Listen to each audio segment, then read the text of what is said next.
Mister Kumaresan செல்வந்தர், பெரும் தொழிலதிபர். அடிக்கடி மும்பைக்கு பிசினஸுக்காக பயணம் செல்பவர். அன்று அவரது நீண்ட நாள் டிரைவர் அருள் விமான நிலையத்தில் இறக்கிவிட்டார்.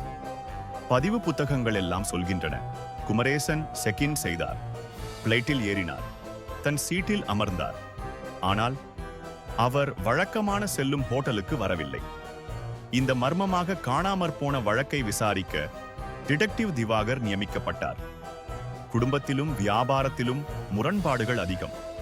மகன் ராஜேஷ் வெளிநாட்டில் படித்து வந்து அப்பாவின் தொழிலில் பங்கெடுத்தார். மகள் ரேவதி அசோக் எனும் சிறிய வியாபாரியை மணந்தார்.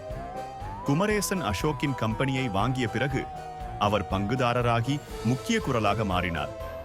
ஆனால் அசோக், ராஜேஷ், குமரேசனுக்கு பக்க பலமாக இருந்த மேனேஜர் ராகவன் மூவருக்கும் இடையே கருத்து முரண்பாடுகள் அடிக்கடி வெடித்தன. இதே சமயம் டிரைவர் அருள் 10 லட்சம் தன் மகள் திருமணத்திற்காக முன்பணம் கேட்டான். குமரேசன் மறுத்துவிட்டார். பயணத்திற்கு முன்தினம் இரவு குமரேசன் மன அழுத்தத்தில் மதுவில் மூழ்கினார். கடந்த கால துயரம், தனது மனைவியை மருத்துவ செலவுக்கு இல்லாமல் இழந்த நினைவுகள் அவரை வாட்டின. விமான நிலையம் உறுதிப்படுத்தியது, அவர் மும்பை வந்துவிட்டார். ஆனால் சிசிடிவி படங்களில் அவர் எங்கும் இல்லை. ஒரு வாரம் கழித்து அவரது செல்போன் வீட்டு படுக்கையின் கீழ் அணைந்த நிலையில் கிடைத்தது. யாரோ திட்டமிட்ட பணி.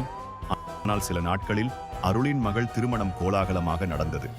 அந்த 10 லட்சம் பணம் அருள் வங்கி கணக்கிற்கு எங்கிருந்து வந்தது? அருளுக்கே தெரியவில்லை.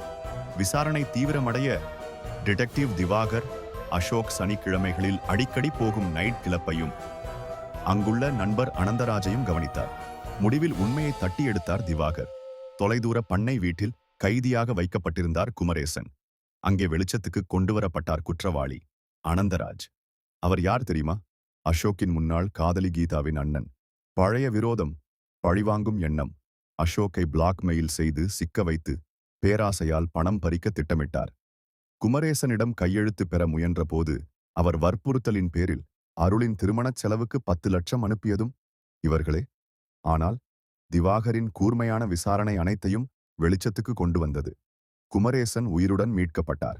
மாமனாரை துரோகம் செய்த மருமகன் அசோக்கும் பிணைச்சொத்து குற்றவாளி அனந்தராஜும் சட்டத்தின் முன் விழுந்தனர்.